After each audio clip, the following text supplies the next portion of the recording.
I heard there was a secret chord that David played and it pleased the Lord. But you don't really care for music, do ya?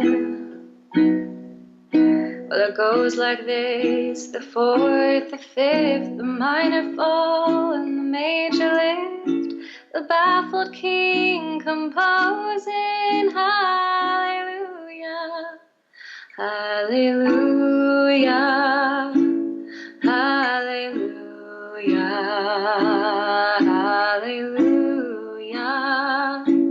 hallelujah.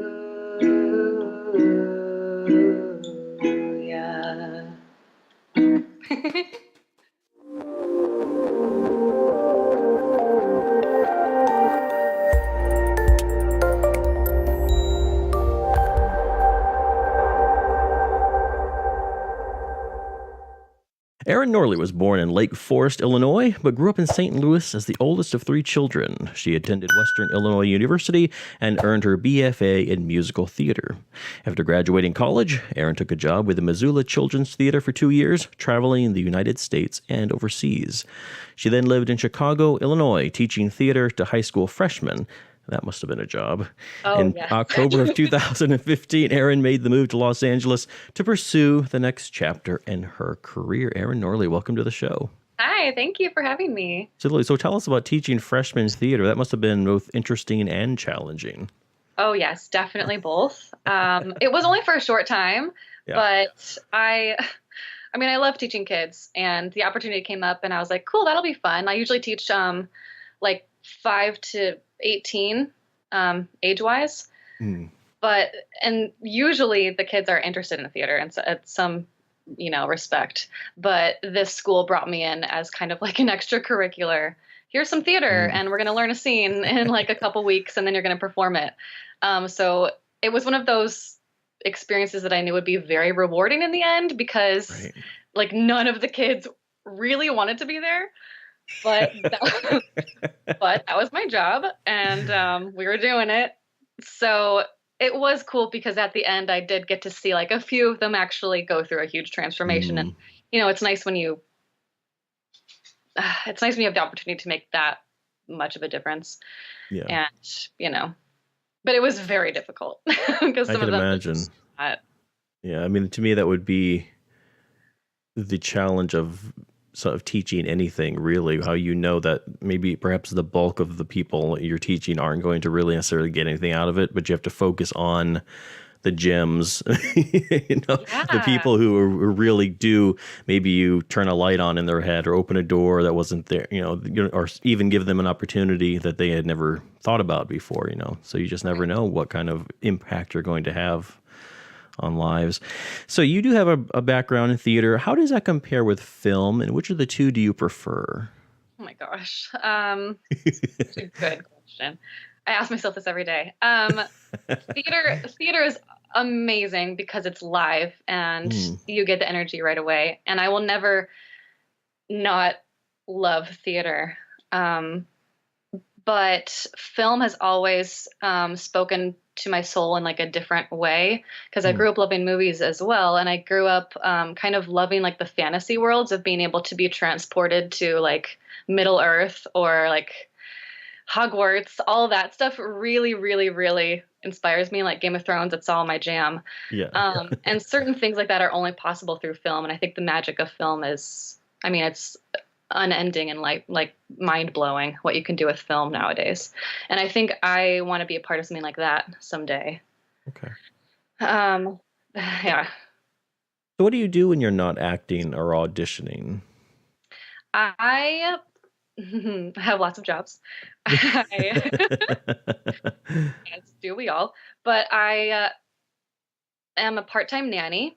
And I also work at a tennis club / gym as like the daycare manager. And I also teach acting classes still to kids. But besides jobs, I like to play my ukulele that I taught myself how to play a couple years ago. Very cool. It's pretty difficult. Learning an instrument and trying to sing at the same time is challenging. People make it easy. but it's No, it isn't. It is not easy. No, no. I back in the day, I always thought I would be a pianist, and so there was that whole thing like singing and playing, and the people who are good at it make it look easy. Like, exactly. oh yeah, I'm just gonna. But no, you're actually like you have to like somehow like divide your mind between the and then. Yeah, there's a lot more to it than it appears. Let's put it that way. Yeah. So I have to practice a lot more than I think I do. Right. No, but I've seen some of your videos of that, and you're doing really well. Oh, thank you. So, Thanks. Yeah. absolutely. Baby steps. Yeah. Well, I mean, I think it's brave too to put yourself out there. When you consider yourself still in the learning process, a lot of people wait until they're really good at something to do it. But I think it's also awesome that you're kind of showing everybody in a way your learning process. Thanks. That means a lot because I am a perfectionist when it comes to showing things. And so that like really has held me back even out here. I'm like, oh my gosh, I don't even want to show people my reel because it's not even that great to me. And that's horrible because I have to have something out there. Right. So I just kind of had to be like, you know what, whatever. If people criticize it for not being perfect, like get ready for what's coming next because eventually hopefully I'll have something really incredible to show them and then they'll be able to say, oh cool, she's been working on it, and you can tell that it's gone through something. So that's right. Well, I'm certainly not an expert, but I can tell you just from personal experience that if you wait to put something out until it's perfect, you'll never put anything out. gosh, That's the first thing. And the second thing is that even if you did put out something that you felt was perfect, there's still going to be somebody somewhere who's going to find something real or imagined to complain about and whine about. Usually it's because they're too busy doing that and not doing their own things. That's I feel like the most of the criticism, say I get, for example, comes from people who aren't actually doing anything themselves. It's their job to criticize. right. Like a professional critic, it's like Ernest Hemingway said that critics are like the people who watch the battle from a nearby hill and then they go down after it's over and shoot the survivors. Yeah. So it's basically it pretty much sums up my feeling about critics in general. There are some really good ones, but yeah. But speaking of your acting and your reel and whatnot, if you could play any character, any movie, who would that be? Like past something, future project that you'd like to work on, anything. Okay, well, I already talked about like Game of Thrones. There's some pretty incredible like characters on that show. I mean, Daenerys is pretty awesome. She gets a lot of juicy stuff to do. Yeah. It's kind of funny because I also really loved all of the male characters too. Like I wanted to be Aragorn when I was little. So I think it's cool now that, and I mean, Evangeline Lilly got to play a really cool elf in The Hobbit. That kind of stuff I would love, like Captain Marvel. Okay. Yeah. That, like the really hardcore, trying to think of other specifics, but. It sounds like you're drawn to characters. Like you love characters. Like the story is one thing, but, and, I would share that because to me, I think a character is the foundation of any good story. I'm a writer by trade, and I know that characters are the bedrock of any good story. It doesn't matter what's happening if people don't care about the characters; they don't care what's happening to them either. Exactly. So I think your focus is certainly on the right place there. Speaking of Game of Thrones, who do you think is going to sit on the throne at the end? This is hard because I'm very aware that like surprises can happen. So yeah. I think there's a difference between who I want on the throne and who I think will, I guess. Let's see. Darn it. I don't want to do like spoilers. Well, do you know something? No. Okay. All right. But, I mean, this whole time I've kind of wanted Dany to sit on the throne, but they're like specifically making you think twice about that now. I know they're sneaky. I was watching. Last night I watched it was a Sunday night's episode, and this whole thing now. They got this conflict now between Jon and Daenerys, and it's why did you have to do that? I don't know. I don't like it. Like I'm struggling to figure out in my own mind like a good way for it to happen. Exactly. Because I don't see her stepping back. I mean, okay, all this time, that's right, nor would I really want her to do that. No, I know. But it also doesn't seem super authentic if John realizes he has the claim to the throne and is like, you know what? Right. And then what's left is a conflict between the two of them, which I definitely don't want. I know. And I feel like someone either has to die, or like someone totally random is going to have the throne. Like I want Tyrion to sit on the throne, but he wouldn't, I don't think. I want him to be the one that survives everything. That would be hilarious. That would be awesome. I know. It would be awesome. So now I don't know, like, will Cersei... Well, she has to die. God, I don't know. Yeah, I don't know either. I don't know. If I had... I'm trying to think who I would choose. I don't know. I would probably... I guess I would go with Daenerys. Yeah. That's kind of who I want, even over John. And like just kind of pray that she would make good choices. Yeah. And I see the other interesting thing was that advisor guy, and I'm forgetting his name now. Varys? Yeah, I think so. Anyway, he could play into it too. Like he's up to something. So I don't know. They could kill her off. I wouldn't put it past him. It's true. Really quick, I have heard conspiracy theories that Peter Littlefinger is not dead and that he's going to come back. Oh, no. I know. And that he's going to sit on the throne. No. If it happens, you heard it here first. I'm just saying. Oh, man. Well, anyway, yeah. I got sucked back into the show, so I could go on about this for a while, but it'll be really interesting to watch for sure. Now, reset, because that was totally unplanned. A lot of downtime on sets and during rehearsals. How do you fill that time? Oh, great question. I mean, I do love to read. Mm-hmm. So I try to read books that are not really self-help books, but kind of, yeah. Mm-hmm. Like just making sure that I stay grounded. And I don't know, it's important for me to keep, because I'm still changing and trying to figure out how to live in LA, and it's hard out here. And things kind of like grind you down. But if I'm reading a book that's kind of speaking to like my passions and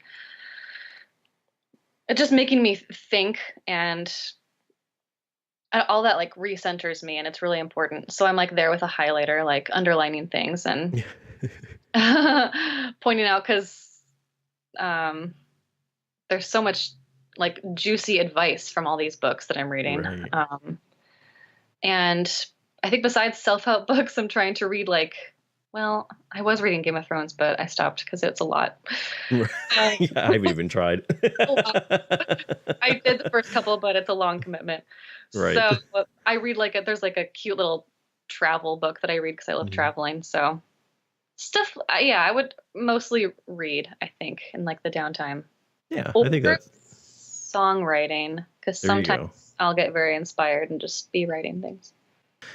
Yeah, it's interesting to talk about how you're still changing, and I think that's really an interesting comment, because maybe even most of the people that I meet they tend to think in the here and now is who they are, and in a sense that's true, but they invest everything in the person that they are right now, not understanding that, like in my case, not to make it about myself, but that's the example I know. Like with each passing decade, I feel like I'm a different version of myself. And I think it's important where you're coming from, where you're starting out with that knowledge that you will be changing. And I think that definitely will benefit you in the long term for sure. Because the changes won't come as such a shock. I think that's what happens to a lot of people, Yes. And it causes a lot of life like tumult. Like, hey, they can't figure out what's happening. Like things they used to like, they don't like anymore, or they like things that they didn't used to like, or they have different interests, and it sort of welcome to your midlife crisis. You know what I mean? Yeah, It's like if they, right. you can kind of see that coming, if you have a little foresight. What is the biggest risk you've taken in your life and career thus far?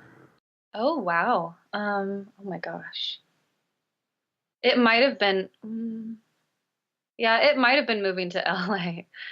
Um although like I was lucky that I had a couple connections out here. I didn't like move blindly, but I did go straight from like Chicago to LA with like not a whole lot.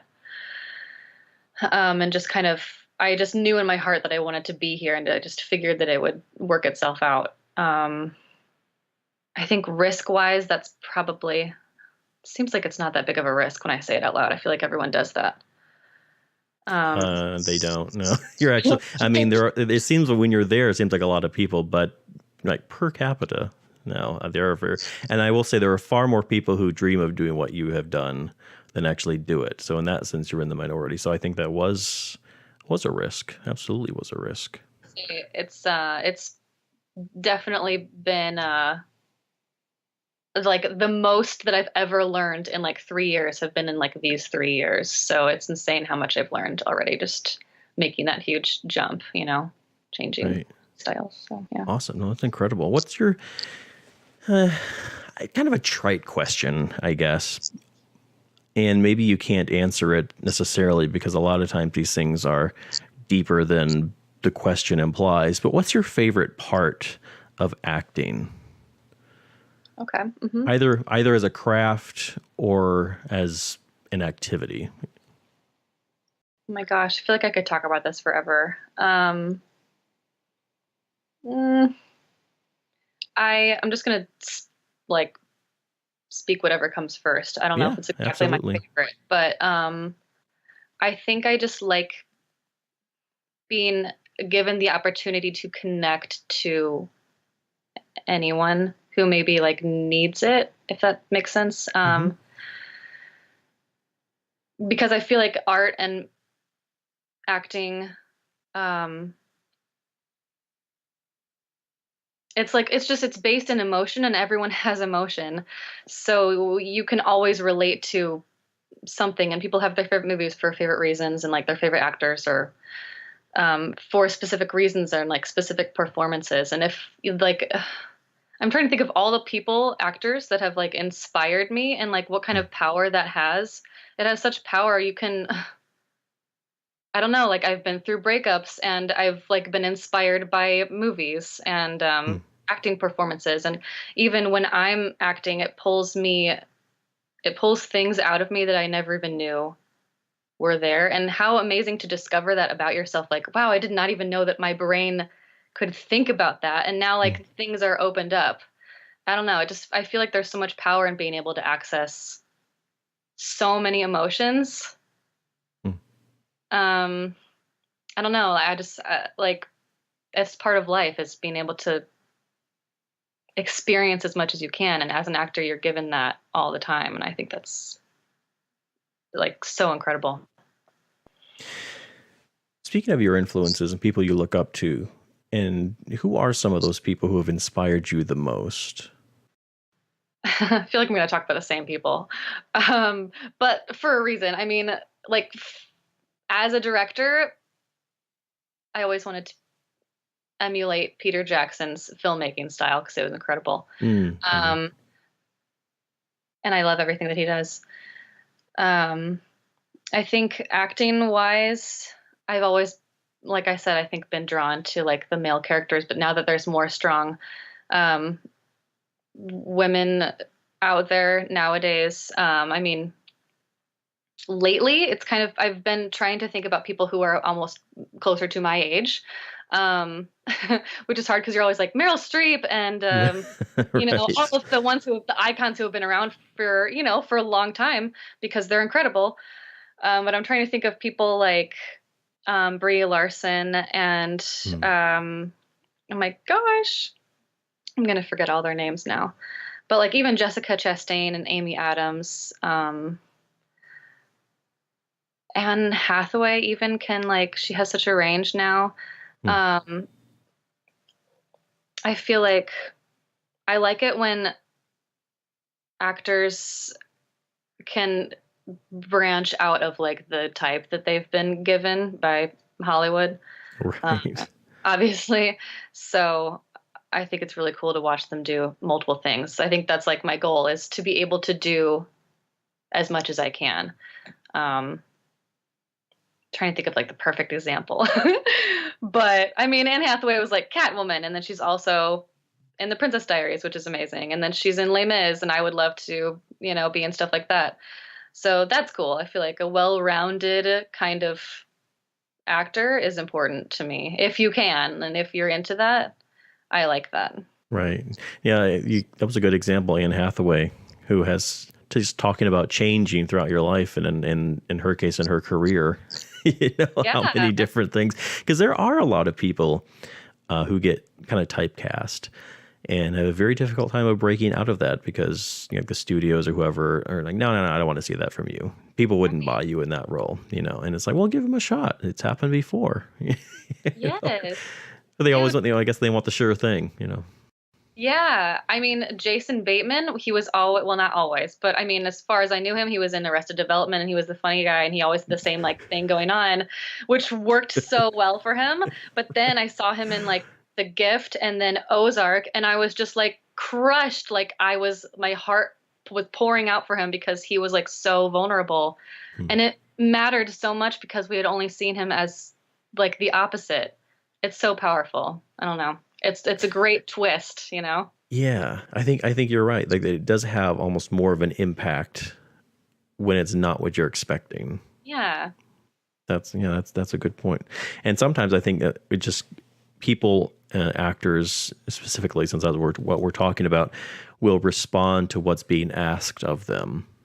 So if they're only asked to do certain roles, that's what they're going to do. But they never have a chance to spread their wings beyond that. Yeah. So it's really interesting to see the breadth of someone's ability in whatever field they're in. So speaking of, you're talking about strong women roles appearing along the landscape. During your short time there in LA, have you seen a shift between in like how women are treated / behave, portrayed, or is it kind of much the same as you recall it from, say, was it 3 years ago? That's so funny. I think, I mean, just based on like kind of the breakdowns that I get through like breakdown services for like LA casting and all that kind of thing, I still see, I think, a wide variety of, I think people are wanting slowly to push the strong female independent lead. Some are really, really, really into that. And then there's others that are just like, they still just want you as like the hot, slender model. And they use words that I'm just like, really? Okay. I guess it just says like hot girl. And I'm like, well, what is that? I don't know what that is anymore. And like, I kind of get what they're going for, but it's also like, that's it. That's all you got. So I feel like in 3 years, it hasn't changed that much, but that's only my small view of what I see. Sure. It's a little frustrating, but I also see like from the awards shows and from movies that are being made now, of course, it's definitely the trend that people are flocking on, at least in maybe like bigger studios, and that's important at least because then it will trickle down eventually. Yeah, no, I think that's true. And I'm trying to remember who it was I was talking to a couple of weeks ago for an interview, and I don't remember who it was now. Anyway, but we were talking about kind of a similar thing, and she was recounting some experiences about going for an audition, and they would tell her specifically what to wear for these things. She'd be like, "Oh my God!" Like, clearly, what they're after there. Right. But you're really interested in my acting, aren't you? Right. So, and then she's noticed that there's has been a shift with more female directors and whatnot. And personally, I well, again, so my field is mostly writing, but I have seen like novels and whatnot that are written by women have, going back to characterization, often have the strongest characters in them. And I think partly that's because I think women often have this ability to empathize or identify with someone who is unlike themselves. Totally. Yeah. Whereas I don't think a lot of men do that. Like men directors, they sort of, that's why you see, they cast people in starring roles who are kind of like them. It's because Sure. they have a hard time identifying with somebody who's different. And I think women are able to break out of that. So I was really happy to, when I was talking to this other person, to hear that there are more women directors coming along who are not only doing projects for bigger studios, but are starting their own production companies and putting out their own films and writing, directing, producing. So I actually think that will provide a richer, deeper film watching experience. So yeah, definitely looking forward to that. And I think that you were there at a good time. Like, it may not have shifted too much, but I think that there is an undercurrent of change. Maybe this is just wishful thinking, but I think there's an undercurrent of change happening. And I think, like I said, I think you're there at a good time that you can capitalize, hopefully, on some of that and portray some of these stronger roles that may have been lacking in decades past. I don't know. Definitely. Yeah. Yeah, you're right. I think especially now with like, I keep forgetting, but like Amazon and Netflix and all the originals that are coming out, I think they have even more opportunities to push that kind of thing. And it really is everywhere when you think about it. So it's close. Like, it's definitely, it's definitely here. Yeah, that's good. So acting, but do you have any other, like, writing? Do you do any writing, or in the future, are there any plans to do any directing of your own projects? I would love to. When I was little, I actually used to like direct my siblings and I in the How did they take to that? Not like that crazily, but they loved it. I mean, I was the oldest, so I was always kind of like, all right, we're going to play pirates and you're going to be this and you're going to be this. And like, I always wanted to be a director anyway. So that, I feel like my mind, I'm always thinking of like, my first movie will probably be a scary movie. Because I'm always hypercritical, unfortunately, of scary movies because I need them to be scary. And anyway, I have this whole thing going on about scary movies. So I really want to be able to do a scary movie and do it my way and see if it works. So that would be fun. I could probably try writing it. I'm not as confident in my writing skills because that's not my strong suit. I could write little scenes here and there, and I've thought about just writing little, web series things, and I probably should. But it would be fun to write. I think I kind of naturally go into like a songwriting aspect rather than like scene wise or like overall arc of a story. But I did used to write stories like when I was a kid too, and I feel like imagination wise, like there's stuff in there. So maybe I could write like a book someday. I would love to do that. But I'd love to like direct film or TV. That would be amazing. Yeah, awesome. What are you working on right now? Is there something that we can look forward to from you? Sure. I mean, I actually just finished my commercial voiceover reel. Oh, neat. That's a whole nother thing. Yeah. So I want to do it all and it's hard. So I finally got a voiceover reel, but just for commercials. So hopefully I'll be doing some commercials soon. I want to be like an animation voiceover artist. That'd be fun. But anyway, what's actually happening, my friend and I are singing at Republic of Pie next week. We're doing some concerts coming up. So I don't know if people like follow Instagram or anything. I always post things on there. But as far as film-wise, nothing is happening yet. I'm looking for a theatrical agent so that I can officially do those film and TV auditions that I've been working so hard to finally get to. Mm-hmm. So right now I'm kind of focused on like the singing thing for Yeah. some reason. That's just where my path has led me at this very Sure. moment. So concerts coming up. Um, yeah. And I guess if people, follow YouTube or anything, I always post things on there. Awesome. Well, Erin Norlie, thanks so much for coming on the Games and Writers Show. I really appreciate your time.